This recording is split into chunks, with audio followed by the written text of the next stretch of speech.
ఆదికాండము 20వ అధ్యాయం. అక్కడి నుండి అబ్రహాము దక్షిణ దేశమునకు తరలిపోయి కాదేషుకును షూరుకును మధ్య ప్రదేశంలో నివసించి గెరారులో కొన్నాళ్ళు ఉండెను. అప్పుడు అబ్రహాము తన భార్య అయిన శారాను గూర్చి, ఈమె నా చెల్లెలని చెప్పెను గనుక గెరారు రాజైన అబీమెలెకు శారాను పిలిపించి తన ఇంట చేర్చుకొనెను. అయినను రాత్రివేళ దేవుడు స్వప్నమందు అబీమెలెకు నొద్దకు వచ్చి, నీవు నీ ఇంట చేర్చుకొనిన స్త్రీ ఒక పురుషునికి భార్య గనుక ఆమె నిమిత్తము నీవు చచ్చిన వాడవు సుమా అని చెప్పెను.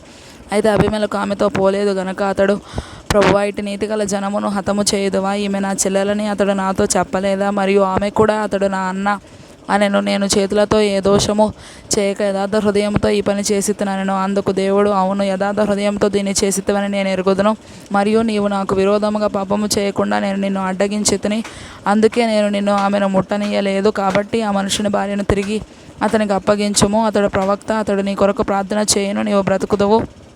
నీవు ఆమెను అతనికి అప్పగించని ఎడల నీవును నీ వారందరూ నిశ్చయముగా చచ్చెదరని తెలుసుకొనమని స్వప్నమందు అతనితో చెప్పెను. తెల్లవారినప్పుడు అబీమెలెకు లేచి తన సేవకులందరినీ పిలిపించి ఈ సంగతులన్నీ వారికి వినిపించినప్పుడు ఆ మనుషులు మిగుల భయపడిరి. అబీమెలెకు అబ్రహామును పిలిపించి, నీవు మాకు చేసిన పని ఏమిటి? నీవు నా మీదికిని నా రాజ్యం మీదికిని మహాపాతకము తెప్పించున్నట్లు నేను నీ ఎడల చేసిన పాపం ఏమిటి? చేయరాని కార్యములు నాకు చేసితివని అతనితో చెప్పెను. మరియు అబీమెలెకు, నీవేమి చూచి ఈ కార్యము చేసితివని అబ్రహామును అడగగా, అబ్రహాము, ఈ స్థలమందు దేవుని భయం ఏమాత్రమునూ లేదు గనుక నా భార్య నిమిత్తము నన్ను చంపుదరనుకొని చేసి తిని. అంతేగాక ఆమె నా చెల్లెలన్న మాట నిజమే. ఆమె నా తండ్రి కుమార్తె కానీ నా తల్లి కుమార్తె కాదు. ఆమె నాకు భార్య అయినది. దేవుడు నన్ను నా తండ్రి ఇల్లు విడిచి దేశాంతరం పోవునట్లు చేసినప్పుడు నేను ఆమెను చూచి, మనం పోవు ప్రతి స్థలమందు ఇతడు నా సహోదరుడని నన్ను గుచ్చి చెప్పుము. నీవు నాకు చేయవలసిన ఉపకారం ఇదే అని చెప్పి తినను. అబీమెలెకు గొర్రెలను గొడ్లను దాసి జనులను రప్పించి అబ్రహాముకిచ్చి అతని భార్య అయిన శారాను అతనికి తిరిగి అప్పగించాను. అప్పుడు అబీమెలెకు, ఇదిగో, నా దేశము నీ ఎదుట ఉన్నది, నీకు ఇష్టమైన స్థలమందు కాపురం ఉండుమనెను.